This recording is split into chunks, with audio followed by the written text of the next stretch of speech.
नमस्कार दोस्तों। आज हम बात करेंगे गैस्ट्रिक अल्सर के बारे में। अब देखिए, गैस्ट्रिक अल्सर क्या होता है। अल्सर मतलब होता है एक ओपन घाव, ओपन सोर। ठीक है। अब गैस्ट्रिक अल्सर क्या है? अगर आपके पेट में यानी स्टमक में, जिसे हम आमाशय भी बोलते हैं, यहाँ पर अगर कोई भी क्या होता है, घाव बन जाता है, एक होल बन जाता है। ठीक है। तो उसे हम क्या बोलते हैं? स्टमक अल्सर या गैस्ट्रिक अल्सर बोलते हैं। ठीक है। अब इस गैस्ट्रिक अल्सर को क्या है, एक और नाम से बुलाते हैं, जिसे हम पेप्टिक अल्सर भी बोलते हैं। पेप्टिक अल्सर क्या है? देखिए, पेप्सिन एक एंजाइम होता है जो आपके क्या है, यहाँ पेट में बनता है। ठीक है। तो उसके कारण क्या है, अगर यहाँ पेट में अल्सर फॉर्म हो जाता है, पेट में या आपके आंतों में, तो उसे हम पेप्टिक अल्सर भी बोल सकते हैं। ठीक है। अब ये गैस्ट्रिक अल्सर होने के क्या कारण है, क्यों ये अल्सर होता है? देखिए, इसके कारण बहुत सारे हैं और सबसे मेन कारण है, अगर आपका जो गैस्ट्रिक एसिड है, ये अगर ज्यादा मात्रा में बनता है तो उससे भी अल्सर होता है। देखिए, आपके पेट में एसिड बनता है जो हाइड्रोक्लोरिक एसिड होता है। वो क्या करता है, आपके खाने को पचाने का काम करता है और आपके खाने को क्या है, तोड़ने का काम करता है। तो अगर वो एसिड क्या है, ज्यादा मात्रा में बढ़ गया है, तो वो आपकी क्या करता है, यहाँ पर आपकी एक पतली लेयर होती है, म्यूकोजा होता है, तो उस लेयर को ये क्या कर देता है, डैमेज कर देता है। और यहाँ पर क्या है, ये छोटे छोटे क्या बना देता है, घाव बना देता है, होल बना देता है। ठीक है। तो अगर गैस्ट्रिक एसिड आपके पेट में ज्यादा है तो उसकी वजह से क्या है, अल्सर फॉर्म हो जाते हैं। दूसरा है, जिनकी एज क्या है, 50 साल से ऊपर है, उनमें भी क्या होता है, अल्सर होने के चांसेस ज्यादा होते हैं, क्योंकि उनका डाइजेस्टिव सिस्टम क्या धीरे धीरे कमजोर होने लगता है। ठीक है। तो वो कोई भी खाना खाते हैं वो पचने में बड़ी दिक्कत करता है। तो जैसे जैसे एज बढ़ती है, 50 साल से ऊपर, ये अल्सर वाली प्रॉब्लम क्या होती है, ज्यादा देखने को मिलती है। अगला कारण है, जिनका ब्लड ग्रुप क्या है, ए है। ठीक है। यानी ए ब्लड ग्रुप को क्या है, ये प्रॉब्लम ज्यादा देखने को मिलती है। ठीक है। तो जिनको गैस्ट्रिक एसिड ज्यादा बनता है, जिनकी 50 साल से ऊपर ज्यादा एज है, जिनका ब्लड ग्रुप ए है, उनमें ये अल्सर होने के चांसेस ज्यादा होते हैं। और जो क्या है, non steroidal anti inflammatory drug क्या है, ज्यादा मात्रा में लेते हैं। अब देखिए, ये ड्रग कौन से हैं, जैसे हम क्या है, एंटासिड लेते हैं, पेन किलर लेते हैं, जैसे एस्पाइरिन हो गया, इबुप्रोफेन हो गया। ये ड्रग क्या करते हैं, लंबे टाइम तक इनका यूज करने की वजह से क्या है, अल्सर यहाँ पर फॉर्म हो जाते हैं। ठीक है। तो ये भी एक कारण है, जो पेन किलर्स ज्यादा लेते हैं, एंटासिड ज्यादा लेते हैं। ठीक है। एसिडिटी, इंडाइजेशन जिनको बार बार होता है, वो बार बार मेडिसिन ले रहे हैं, तो उनको क्या है, ये गैस्ट्रिक अल्सर होने के ज्यादा चांसेस हैं। अब है H pylori infection. H pylori infection क्या है? देखिए, ये एक बैक्टीरिया है जिसे हम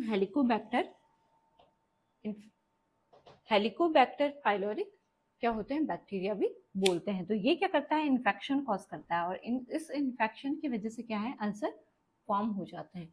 तो ये सारे कारण हैं जो अल्सर की प्रॉब्लम डेवलप करते हैं। अब इसके कुछ रिस्क फैक्टर भी हैं, देखिए, जिनकी वजह से क्या होती है, ये प्रॉब्लम और ज्यादा बढ़ जाती है। तो किन लोगों में ये होता है, जो क्या करते हैं, स्मोकिंग करते हैं, ठीक है, अल्कोहल लेते हैं, जो स्ट्रेस ज्यादा लेते हैं, जो स्पाइसी फूड ज्यादा लेते हैं, इन लोगों में क्या है, अगर गैस्ट्रिक अल्सर की प्रॉब्लम है तो गैस्ट्रिक अल्सर क्या है, और ज्यादा दिक्कत करता है, और ज्यादा अल्सर की प्रॉब्लम बढ़ जाती है। जो लोग स्मोकिंग करते हैं, अल्कोहल लेते हैं, स्ट्रेस ज्यादा लेते हैं और चटपटा खाना, स्पाइसी फूड ज्यादा लेते हैं, तो ये क्या है, कारण है जो अल्सर को डेवलप करते हैं, और ये रिस्क फैक्टर है जो इस प्रॉब्लम को और ज्यादा बढ़ा देते हैं।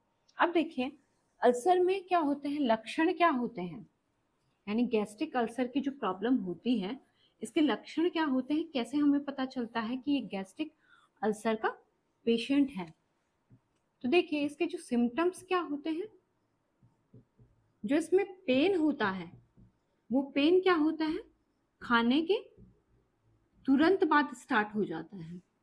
जब भी आपको कोई गैस्ट्रिक अल्सर का पेशेंट क्या है आपके आसपास है या आपके पास आता है, तो उसमें क्या होता है, जो दर्द स्टार्ट होता है वो खाने के तुरंत बाद स्टार्ट हो जाता है। तो ये जो पेशेंट है, सर खाने से क्या होता है, डर लगता है, खाना खाने में डर लगता है, उसे ये डर लगता है कि अगर वो खाना खाएगा तो उसका दर्द क्या है फिर से स्टार्ट हो जाएगा। ठीक है, तो पेन सून आफ्टर ईटिंग, जैसे ही खाना नीचे जाता है, पेट में जाता है, वैसे ही दर्द क्या हो जाता है, स्टार्ट हो जाता है, जिस वजह से क्या है पेशेंट खाना कम कर देता है और वेट लॉस की दिक्कत भी उसे होती है। ठीक है, अब जो पेन होता है वो कहाँ पर होता है, बिटवीन ब्रेस्ट बोन और नेवल, यानी जो आपका यहाँ पर ब्रेस्ट के बीच में यहाँ पर जो स्पेस है और नेवल के बीच में यानी नाभि के बीच में यहाँ पर जो पोर्शन है, यहाँ पर ये दर्द होता है। ठीक है, तो वो क्या है, गैस्ट्रिक अल्सर का पेन है। ठीक है, तो खाने के तुरंत बाद दर्द स्टार्ट होता है और दर्द यहाँ बीच पोर्शन में होता है। ठीक है, दूसरा क्या है, इसके साथ साथ वॉमिटिंग की भी दिक्कत होती है, उल्टी की भी दिक्कत होती है। ठीक है, और उल्टी में क्या होता है, हेमेटोमेसिस की दिक्कत भी होती है। हेमेटोमेसिस किसे बोलते हैं, हेमेटोमेसिस बोलते हैं कि अगर आपकी उल्टी में क्या है, ब्लड आ रहा है, खून आ रहा है, खून की उल्टी। ठीक है, तो उसे क्या बोलते हैं, मेडिकल भाषा में हेमेटोमेसिस बोलते हैं। तो कभी कभी क्या है, उल्टी में क्या है, ब्लड भी आ जाता है।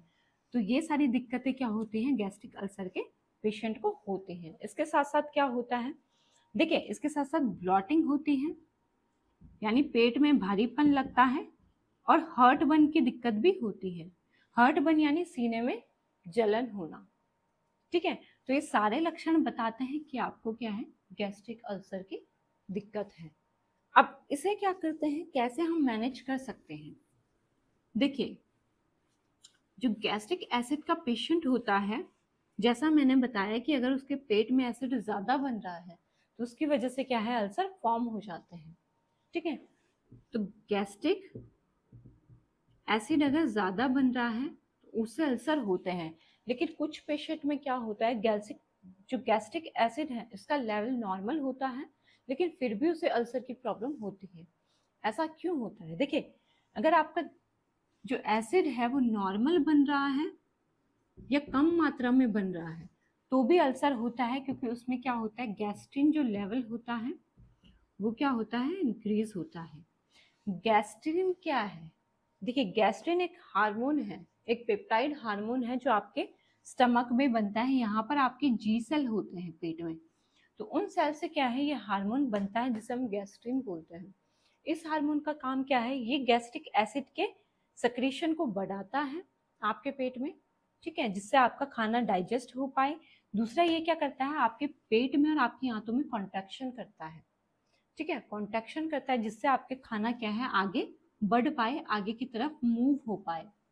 अब इसका एक और काम है, ये क्या करता है हार्मोन, ये आपका जो यहाँ पर सेल्स होते हैं उसकी ग्रोथ को भी बढ़ाने का काम करता है।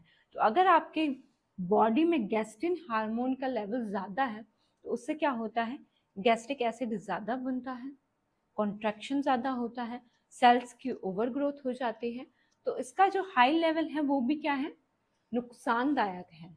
ठीक है, तो गैस्ट्रिक अल्सर के पेशेंट में क्या होता है, कुछ पेशेंट में गैस्ट्रिन का लेवल ज़्यादा बढ़ जाता है। अब गैस्ट्रिन का लेवल बढ़ने का कारण क्या है, देखिए कुछ में क्या होता है, उनके पेट में ट्यूमर डेवलप हो जाता है, और उस ट्यूमर से क्या है, गैस्ट्रिन हार्मोन रिलीज होता है, जिस वजह से गैस्ट्रिन का लेवल बढ़ जाता है और अल्सर होने के चांसेस ज़्यादा होते हैं। अगला क्या होता है, जैसे मैंने बताया कि कुछ मेडिसिन लेते हैं, एंटासिड लेते हैं एसिड को कम करने के लिए, जिनको बार बार एसिडिटी बनती है, इंडाइजेशन की दिक्कत होती है, वो एंटासिड लेते हैं।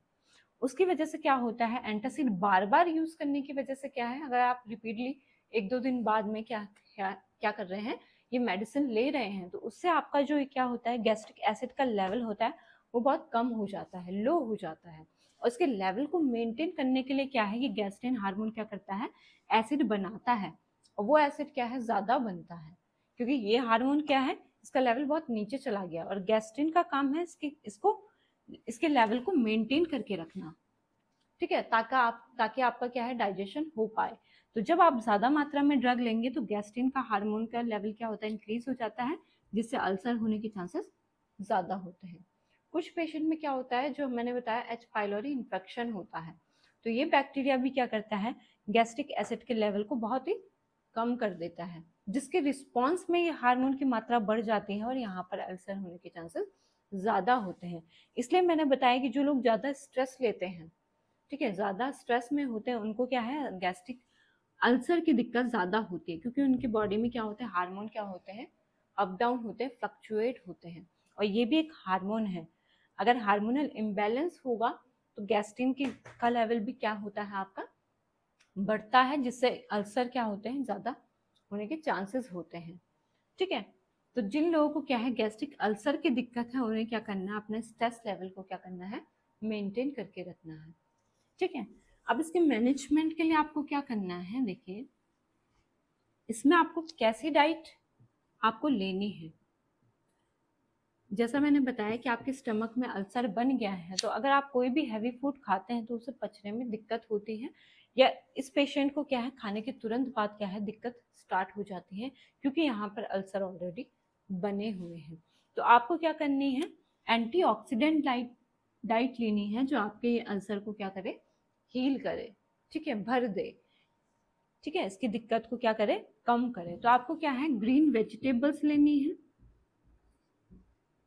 फ्रूट्स लेने हैं, ठीक है, और बेरीज आपको लेनी है। देखिए जो बेरीज होती हैं वो अल्सर के पेशेंट के लिए बहुत ही फायदेमंद होती हैं। ब्लूबेरी हो गई, रसबेरी हो गई, स्ट्रॉबेरी हो गए, ये बेरीज क्या है, अल्सर के पेशेंट के लिए हेल्पफुल होती है। ग्रीन वेजिटेबल्स लेनी है, फ्रूट्स लेनी है, ठीक है, गार्लिक लेनी है, टर्मरिक लेना है, ये अपने डाइट में शामिल करना है। ये एंटीऑक्सीडेंट डाइट है जो आपके अल्सर के केसेस को क्या करता है, कम करता है। अब क्या नहीं लेना है, देखिए कॉफी आपको नहीं लेनी है, टी आपको नहीं लेनी है, स्पाइसी फूड आपको नहीं लेना है, चॉकलेट आपको नहीं लेनी है, क्योंकि इसमें क्या होती है, कैफीन की मात्रा होती है। कॉफी में भी क्या होती है, कैफीन की मात्रा होती है, टी में भी। तो ये कैफीन की मात्रा क्या करती है, आपके अल्सर के प्रॉब्लम को और ज्यादा बढ़ा देती है। चटपटा खाना आपको नहीं लेना है, उससे भी क्या है, अल्सर में और दिक्कत बढ़ सकती है। स्मोकिंग आपको नहीं करनी है, अल्कोहल आपको नहीं लेना है। ये डाइट क्या करती है, आपके अल्सर की प्रॉब्लम को और बढ़ा देती है। ठीक है, आपको सीजनल फ्रूट्स लेने हैं, हरी सब्जियां लेनी है, फ्रूट्स लेने हैं, बेरीज आप ले सकते हैं, ठीक है, ग्रीन टी आप ले सकते हैं, वो भी एंटीऑक्सीडेंट होती है। ठीक है, तो ये डाइट क्या करती है, आपके अल्सर के चांसेस को क्या करती है, कम करती है। तो अपनी लाइफस्टाइल को हेल्दी रखिए और अपना ध्यान रखिए। अगली वीडियो में हम बात करेंगे अगली प्रॉब्लम के बारे में। धन्यवाद।